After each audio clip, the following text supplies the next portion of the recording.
Welcome back to this week's podcast, John and T Squared. I'm John Colemorgan, and I'm with the lovely Tracy Arnet and the gorgeous Tracy Bouras. Hello, ladies. How are you both doing? Hello, John. How are you all? How are you, Tracy? Hi, John. Hi, Tracy. How are you guys? I am well in a nice wintry morning here in Canada. It is a bit mad that it's still winter, isn't it? It seems to never be ending. But anyway, the gorgeous Tracy Bouras is down in South Africa, so she's got the eternal sunshine at the minute. I won't go on about the weather. So today we are talking fabric designers, and I am so besotted about this topic. I love fabric designers. I love seeing what they do and how they do it, and yeah, I'm just excited to see your takes on it all. So one thing I wanted to get everybody to do is, when you are listening to this, assuming you are not driving or going anywhere or doing anything, grab yourself a piece of fabric. And on that piece of fabric, I want you to turn to the little selvages. And on the bottom of the selvages, you will see the numbers, usually up to 16. On the piece of fabric I'm looking at in front of me at the moment, there is 9 different fabrics, different colors on there, and each one of those numbers is either in the shape of a circle with a number in it, or a leaf, or many different people have different ways of doing their different colorings, but each one of those numbers and those dots is a representation of the color that's in your fabric. And 9 times out of 10, it is actually a screen that gets printed onto the fabric in different orders as it goes along. So in for example, the fabric I'm looking at the moment has got a beautiful black, a beautiful teal blue, a mustardy color, and then it's got an aubergine and a pink. So each one of those colors, when you put them onto the fabric and when you actually print it on, there are different stages that you go on to and do it. For example, one of the ones I'm looking at now, it's a mustard flower with a beautiful salmon background. And you'll find that there's a darker mustard overlay of the fabric, which looks like it's a different color. But in fact, it's been laid on that way because what happens is the mustard, when it touches the salmon fabric, it actually merges and creates that darker color to create the border. And that's been done intentionally by placing the order of the screens so that the salmon will go on either before or after the mustard. And then the fabrics will merge together to be able to create this extra border, which I didn't know happened. And it's such a clever way of using fabric, but it looks as though you've got an extra color in there, when in fact, it's actually just the 2 colors bleeding into each other. Did you 2 know that? No, I had no idea. I do have a bit of print experience, but the printing that we do is onto paper, so it's a slightly different ball game. So I have an idea of it, but I never really paid attention. I was just like, fabric is pretty. I love to sew and cut with it, but I never really paid the number of colors on there any attention. So it definitely gives you an appreciation for how it all is constructed and put together to create something that, you know, we just slash and cut into, or maybe not, curate more in our cupboards, depending. What's also good is, if you're looking for a color to match, the best way of doing it is to actually take your selvage and to actually put the selvage next to the fabric you want to match it to and see if it works. Oh, exactly. That's a clever one. Because think of it, every single one of those colors is in your fabric. So if you're looking for a mustard to match, you then just take the selvage and you can match it that way. And to build on that, if you run out and you can't find anything to match, you can use those numbers when you go online to find somewhere out there. In the wild would be a piece of fabric that has the same coating on it and matches. So that's a little bit more difficult to do because, for example, I'm looking at a Dashwood piece of fabric now by, I think it's Susan Driscoll. So the blue that she's got 2 different blues in here. But if you look then at a different designer called Beth and Janine, also from Dashwood, the blues and teals that she uses are slightly different. So that is actually specific to that fabric. So in order to get the Pantone color to it, you would need to contact the mill or somebody to be able to do that.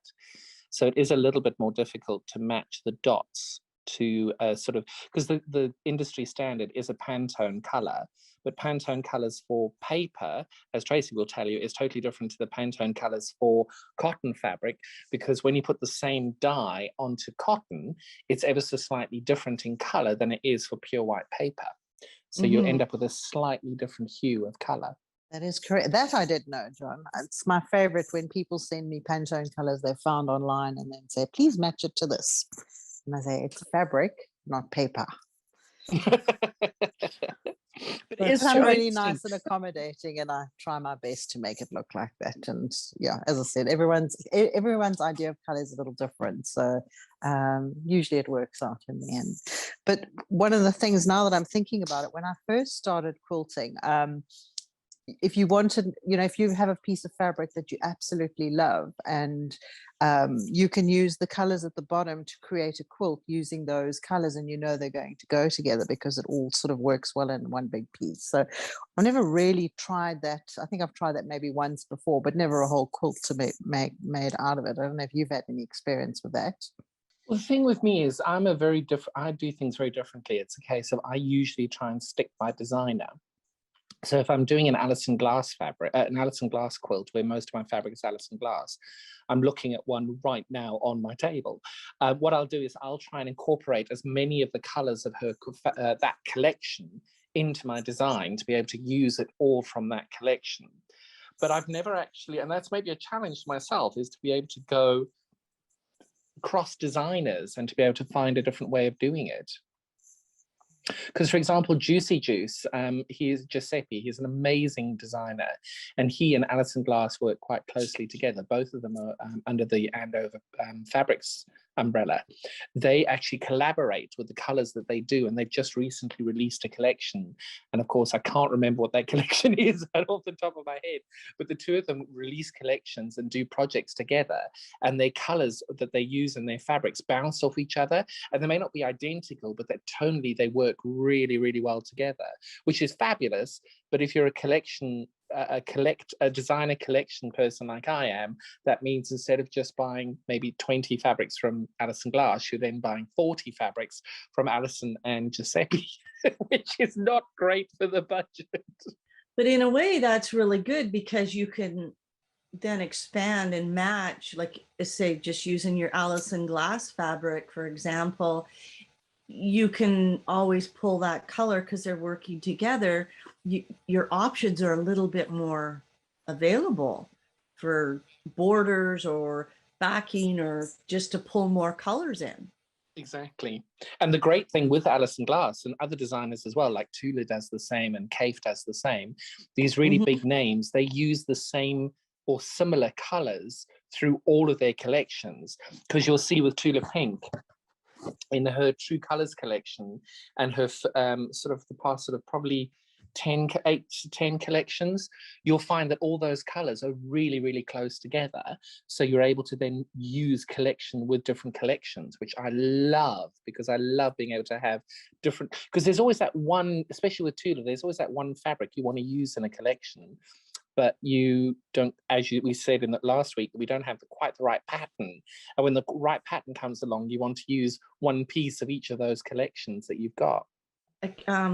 Kansas Trouble, I think they're by Moda.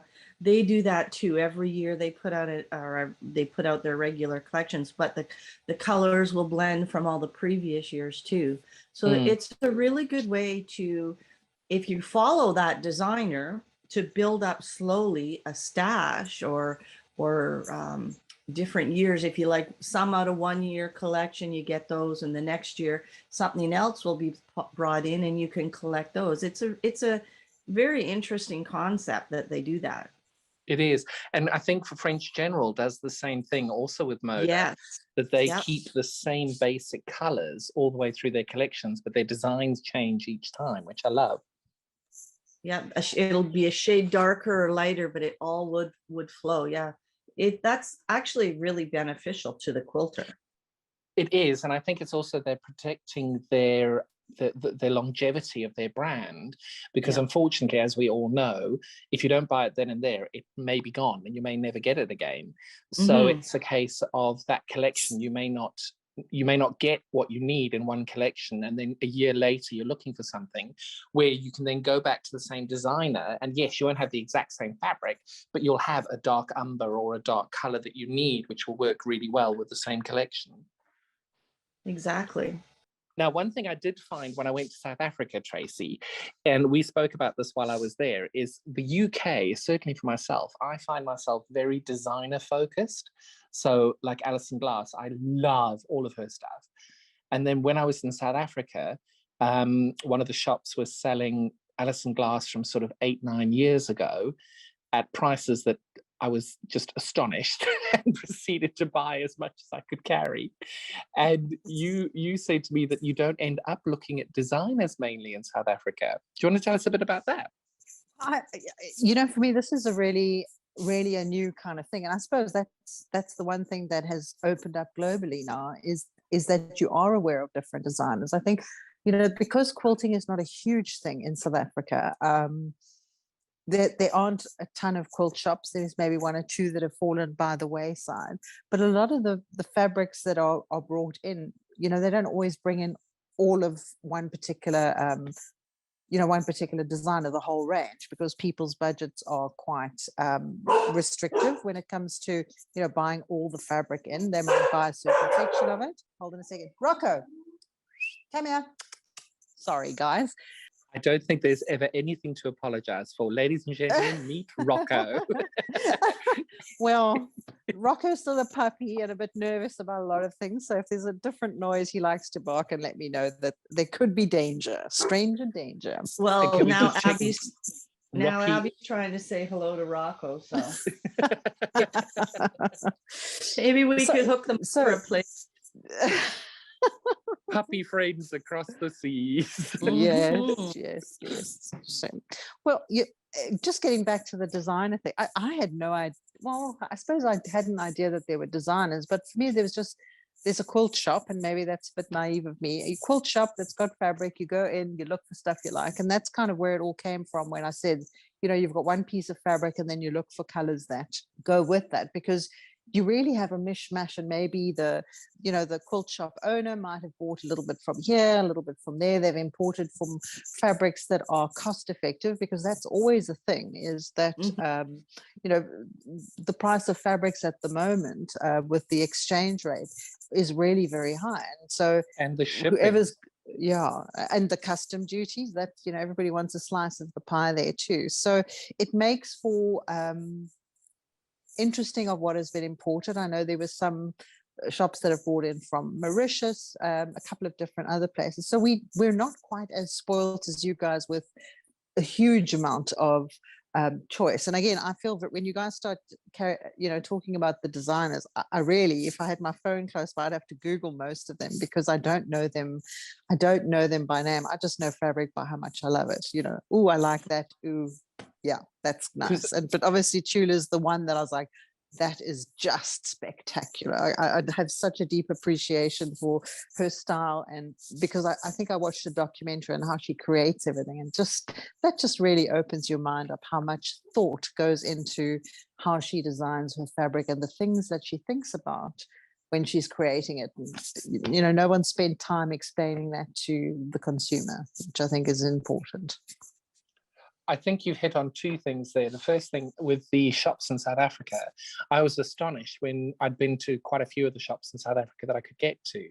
And speaking to them, I said, you've got quite a lot of selection here, but you don't seem to have very much. And most of the shops in South Africa buy 3-meter pieces of fabric, and that's why especially in South Africa, if you see something you like, you've got to buy it then and there, because the person coming in after you may buy 2 meters of it and you don't have enough.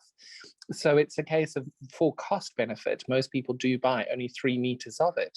So as I was going around all the shops, there seemed to be a lot of the same fabric, but small quantities of each. So it's almost like sharing your bolts amongst your fellow shop owners, which I think is a great idea.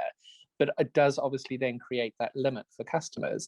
But equally, that then, with what you're saying, Tracy, is you then pick your colors out yourself, whereas we're a little bit more spoiled in the fact of, for me, when I need 17 fabrics to go together for the design I'm currently doing, I don't need to think about it because Alison Glass has done all the work for me. I'll have a long quarter of each one of those. Please, thank you very much. There's my kit. So I think it's you do a bit more work, I think, that way, whereas we're quite spoilt in some ways about not having to do that because somebody's done it for us.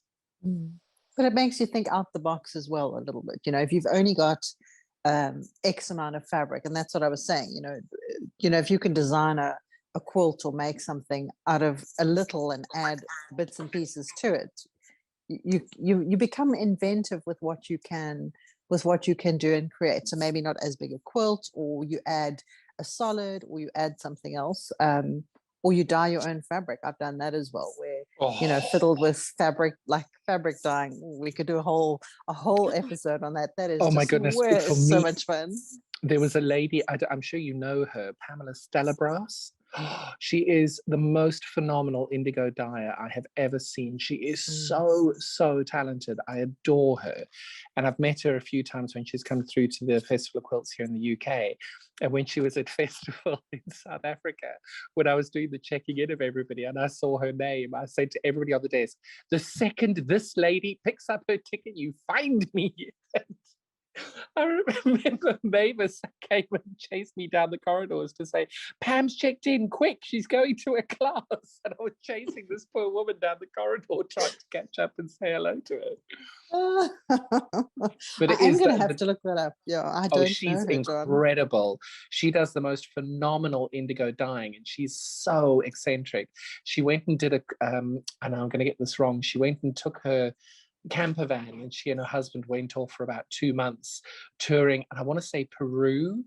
It was somewhere in South America, and she literally just got in a camper van and went off. And she was, when I saw her, she's, I just want to go back. I had such a good time. But she goes out and does sleep outs in the middle of the Northern Cape desert.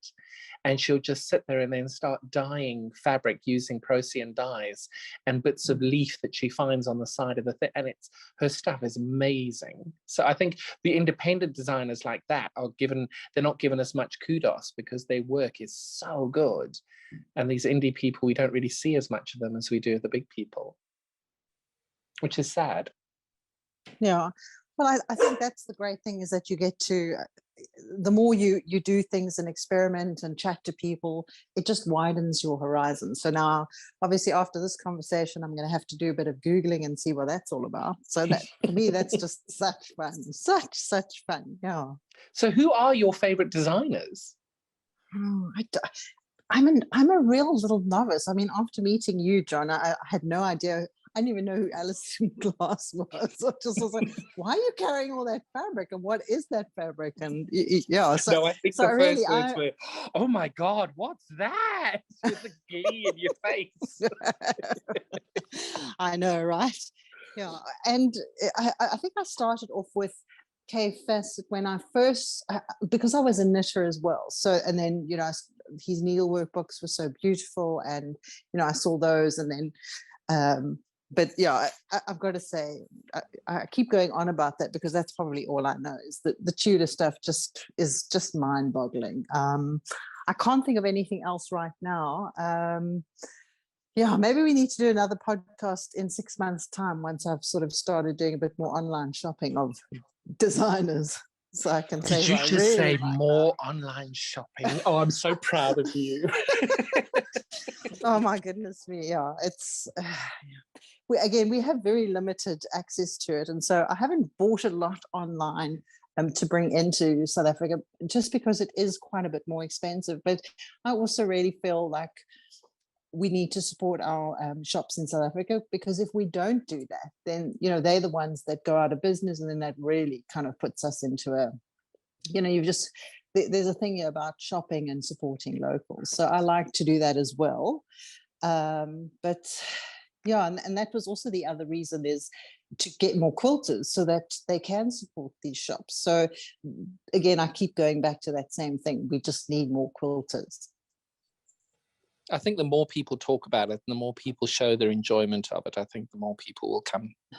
Yeah, absolutely. I mean, I did an Instagram post when I first started out, why we quilt, because, and every day I try to encourage people to to post online. Why do we quilt? What are the reasons? And so to that, but yeah, I think posting about your stuff online for an older generation is not a natural thing.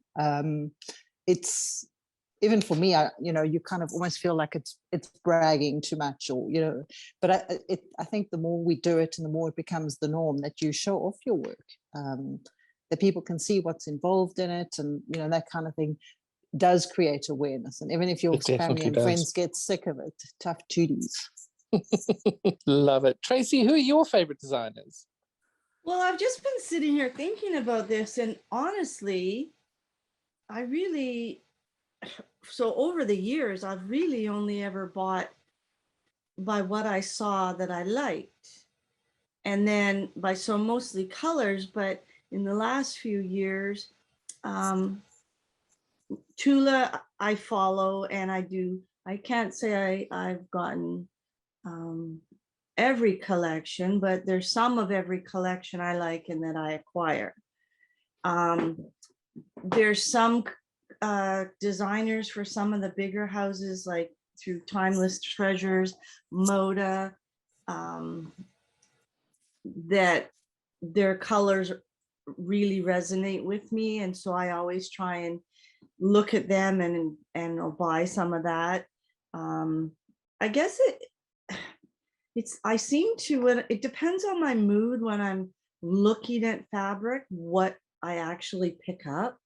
Like if I have lots of main big prints or things like that, so I'm always looking for some blenders to go with my stray orphan fabric that doesn't have any buddy coordinates.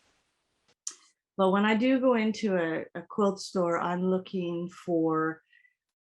to see the collections together, and that way your eye, you can fan them and see what colors appeal and what you don't want out of that collection, and maybe buy 3 or 5 or 7 pieces of fabric.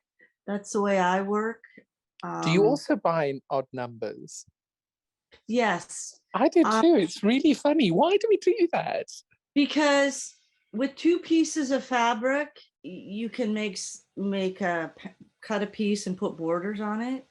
With 3 pieces, you can make some blocks with all 3 fabrics. I mean, you can make blocks with 2 colors, but it just expands it. I don't know why. Over here, it's a thing. You quilt in 3, 5, or 7, or not 9, or. Well, interestingly, as you said that, I remembered my friend Angie Taylor. She has this theory, and it may be backed up by other people, but her theory is if you're putting borders on a quilt, including your binding, you can't have an even number. They need to be part of the Fibonacci sequence. So either 1, 3, 5, 7 as your borders, including your binding. And I've never known if that's true or not. And apparently it's because your eye, naturally, when it looks at something, if it's outside of the Fibonacci sequence, your eye automatically thinks that there's something wrong with it, which I don't know if it's true or not, but I've always stuck to that. And I've actually gotten quite hard on myself with binding and thinking, oh, well, I'll just do the binding the same color as the border because I need 4 borders. It's silly, but it's kind of stuck with me. And I wonder with us, because I also find when I buy fabric, I buy them in odd numbers normally, which I find is a bit odd. So when I'd never even thought about it until you said that. Yeah, I've never included my binding as one of my numbers, because that's always a last thought for me. But definitely to buying the fabric, it's 3, 5, or 7. And with 3, you can do a nice small or a little lap quilt. 5 is you can do a smaller double queen size. And with 7 is a full size queen bed. And then if you're going to make a king, you need at least 9 meters. So, yeah. Oh, so you're buying a meter of each fabric, are you? Well, no, if I bought 3 different colors, I would look just how I looked. I might buy 3 meters of each, or if one was kind of, I don't. This is what I love about you. It all depends on the fabric, because No, I agree like with you there. Tracy mentioned, there is nothing worse as to putting a quilt together and you've run out of the one fabric you need more of. Yeah. So for me, 3 is my number because that's enough to use as, you'd have enough extra to use for borders and to put in your piece quilt. So, and where I don't mind, we have, there's a lady in our Wednesday group. She makes quilts out of everybody's scraps. And her smallest squares are 2 inches she'll take. And No. yep, all she does is squares. I've never seen so many different combination of 2.5-inch squares that she comes up with. They are fabulous.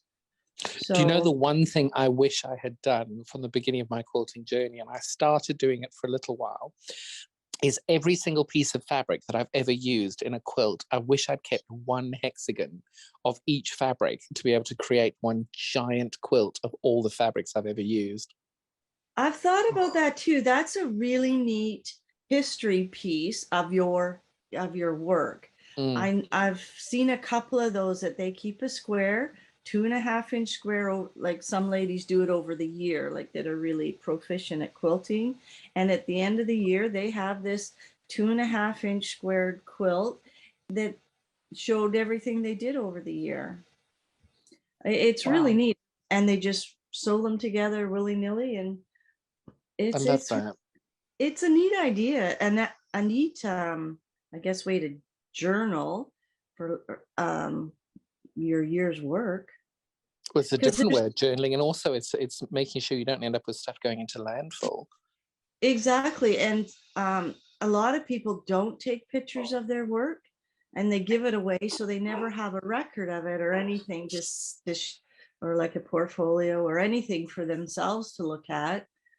And so that way it's kind of cool. I agree. Yeah. So what other designers are your favorites? Are you a Kay Fassett fan?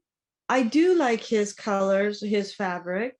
I think they need a big squared pattern block or something to show off the size and to really embrace his designs, because they're just phenomenal. And the scale of them is so big, you need to have that big chunk on it as well. Yeah. So to cut them up small is almost a waste in a sense, because they are so beautiful and they're so big, and his stuff is incredible. Now, of the Kay Fassett collective, do you have a favorite designer within the collective? Because obviously there is Kay Fassett, and then his partner Brandon Mabley, and then Philip Jacobs, who does those amazing flowers and cabbages and all those amazing snow leopard designs of his. So I think all of them, like, I'm drawn to all of them. I started out with seeing Kay and just enjoying his fabric because they were so different when he came out into the quilt world. But the last was it last couple of years they put out those big I think they were dahlias or something, the big flowers there. They were in nice beautiful tones, like it was a different colorway for them too. So it may have been a brassica. Oh, maybe, I'm not sure. To me it reminded me. And I always remember I did this was the most embarrassing thing. I did a show for Natasha on Natasha Makes, and we used the I'm going to get this right, wait, the caladium fabric, not chlamydia. Nah. That was awkward. Oops. Yeah. But I think one of the things that is happening now with designers is we're getting to know them a lot more with social media. And for Kay's 85th birthday, he's been doing a lot of interviews about his new collection, that new 85th and Fabulous, or 85 and Fabulous, which is a one-off collection that won't be repeated.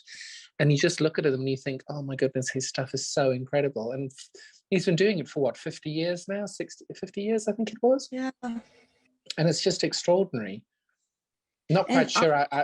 I don't know how he has the spirit to keep going, because at 85, most people are retiring. But he obviously loves it so much, he keeps doing it every year. Well, yeah. I didn't know he was a knitter prior to quilting. And I was in a secondhand bookstore one day, and I found his knitting book, and it just blew me away. Did you see with him modeling in the knitting books? I honestly can't remember which book it is, but it was 40, 42, 44 years ago, 45 years ago. He was actually the model for the knitting. Oh, okay. It was incredible. His stuff's amazing. Yeah, I had no idea he was a knitter, so that was intriguing. And then that's when I sort of found his fabric line, and yeah. But I think, speaking of being aware with the online presence, like what Tula's doing with her new Deja Vu lines to give people, so with her fabric, some of the retro stuff is worth really a lot of money. And so she's brought out, once a year, she's going to release an old collection with a new twist. And it's called, like she just released Deja Vu Nightshade. Yes. And so that's fantastic, because she said she wants to give the new people that have found her the same chance, but not devalue everything everyone's paid a fortune for. So the designers are thinking differently too about us public people. But I wonder if that is because of Tula, because I don't think before her there was, you know, Kaif obviously is a different kettle of fish. He's been doing it for so long. He is a basic standard of the community and of design and of fabric design. But I wonder with Tula, she's come in with such a new look on it and such a new way of doing it, and she's made it so hers that I think that everybody else now, you find more people having a story behind their fabrics. You have more people telling people about the fabrics, which I think is wonderful. Well, I wonder also if it's because she is a quilter as well. There's a lot of, you know, from what I've heard her say, there's a lot of designers that design fabrics but don't necessarily quilt themselves. So I think that adds and there's a lot of quilters now who are starting to design their own fabric lines. So they're kind of coming at it from a slightly different perspective. I agree. Because Kay, for example, as far as I know, has never made a quilt, which I find extraordinary after all these years of doing it. Because Lucy, I think it's Lucy Pryor, she does most of the quilt making for Kay. He does the designing, he puts the colors together. And that's what he's good at. He's one of the best colorists in the world. But then with Tula, as you say, having a totally different take on it, I think it's extraordinary. Oh, I went to a talk with her in Dorking a couple of years ago. And it was just after I'd started quilting. I think it was about 2015. And when she came to the talk, she said something about the mill had printed some fabric and it was the wrong color. So she sent it all back and told them to reprint it. And all I could think was, you've got to be pretty good at what you do to get a mill to reprint fabric for you on that scale. But she's so determined to make sure she gets what her vision is. And because she stands so closely to that vision and won't budge from it, I think that is the integrity behind her brand. And she really wants that to give that to the public. Like, and she's so invested in the public or the quilting world. Like she's like her little videos every week. Like she really tries to stay in touch with her, with the public and that, and interact, and she's very available for people to email and stuff. Yeah, she's brought it to a different level, I think. So Tracy B, has this conversation made you lean towards perhaps looking more at designers? Well, I think just to see what else is out there. I mean, the palette that I've used has been, so I lived in New Zealand for a short period of time, and I went there with no fabric at all, and I came back with a lot of fabric, and most of the stuff that I bought was all sort of spotlight kind of stuff. I didn't have the money to spend on really, you know, I came back with a lot of New Zealand fabric because I thought, well, that's a good one to do. But I just bought stuff that I really liked. I mean, yeah, just because I didn't have, you know, the finances available to do it. But I think now that there is so much online stuff, you get to see that much more. I mean, you know, when you go to a new country, all you're going to see is what they do there. But now I can see exactly what's going on in New Zealand, what the trends are in Australia. It's just really so fabulous that it's opened up so much opportunity. But you kind of think, oh, well, maybe I'm a bit spoiled for choice, but I think that's really such a good thing, because it allows your own creativity to be sparked by what other people are doing, and not just sort of be stuck in the same old rut. The same old thing over and over again. I just would like to make more quilts, and the time thing, I think I don't want to harp on about that, but that I really feel like, you can dream up all the quilts in the world, but you just need to have the time to create and make them and finish them. That UFO pile, I don't think I've got too much stuff, but it's just such a waste to buy the fabric and keep it. I feel like I need to make it into stuff to really see it and enjoy it. But that's just my little perspective. And look at you just feeding into our topic for next week, UFOs and what we should do with them. Look at you. Oh my goodness gracious me, I didn't realize that. Yesterday afternoon, I had a conversation with my friend Kathy about time, and we were trying to brainstorm how to get more time and be able to do more together. And I said, well, maybe we should, there's women that take a whole week and cut numerous quilts out, so that when they do have an hour, half an hour, all the cutting's done, they just grab the bag and go and sew. So maybe that's something that needs to be looked at, that if you want more time to sew, the biggest thing that takes up the time is the cutting out and the prep work.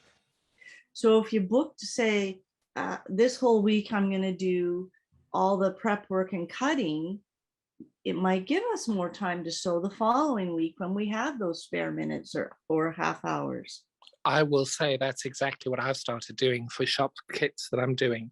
I will literally sit there and in the shop and cut for 2 hours and cut my kits out and have everything in little bags. So each color's in a little bag. And then all those little bags are in a bigger bag, and all the patterns in there, the backing, the binding, all of it's in one bag, so that I know that if I need to work on this quilt for whatever reason, everything's already cut, ready to go. But I've now started doing that with my UFOs as well. But I think we'll cover that more in the next one. Yeah. So ladies, that gives us our fabric designers chat. And I think I've got more questions now than I had when I started. Girls, have you got anything to add before we finish off for the week? No, I don't have anything to add. No. Just this has opened up my mind to what designers are out there. So again, John, we can have this chat in 6 months' time, and then hopefully I can just tell you about all the new designers that are out there that I've come to know and love. And if you find ones that aren't available in South Africa, I am coming to South Africa soon, and I will have an extra suitcase I can bring with me. Oh, John, you are so evil. As your credit card winces the very thought.